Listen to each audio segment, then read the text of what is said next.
roads across the country. His flight into exile followed his implication in a corruption scandal involving Saudi Arabia. But the question everyone is asking now is, what country has Juan Carlos fled to? Lucia Riera reports.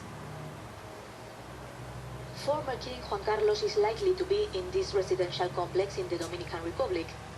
It is a large hotel facility located in the coastal town of La Romana, about 100 kilometers from Santo Domingo. It's likely he traveled last weekend to the town of San Xenxo in northern Spain, crossed into Portugal and then flew to the Dominican Republic. The Spanish Prime Minister, Pedro Sanchez, has repeatedly reiterated that he does not know where the former King of Spain is now and is keeping his conversations with the royal palace private.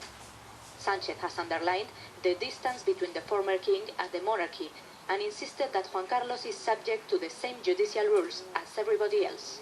Gracias. Lo más importante, honestamente creo que es...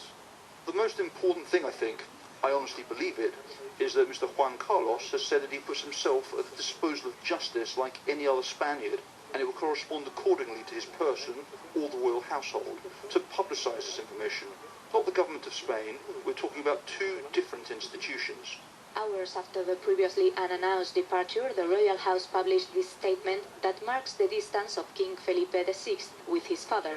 Juan Carlos argues that he has made the decision to leave Spain to help his son, the current king, exercise his responsibilities. Juan Carlos is caught up in a corruption scandal involving dealings with Saudi Arabia. A Geneva deputy prosecutor is investigating the origin of 85 million euros in a Swiss bank account of the late Saudi King Abdullah. The international press has described King Juan Carlos' departure from Spain as a flight.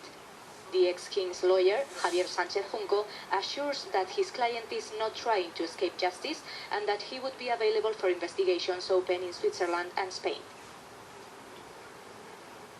The funeral of John Hume, Nobel Peace Prize winner and one of the key architects of the Good Friday Agreement, has taken place in the city of Derry.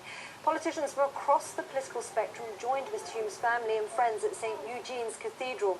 Well, mourners were told that John Hume had given his life to his country and was someone who saved the lives of others through his work trying to secure peace in Northern Ireland.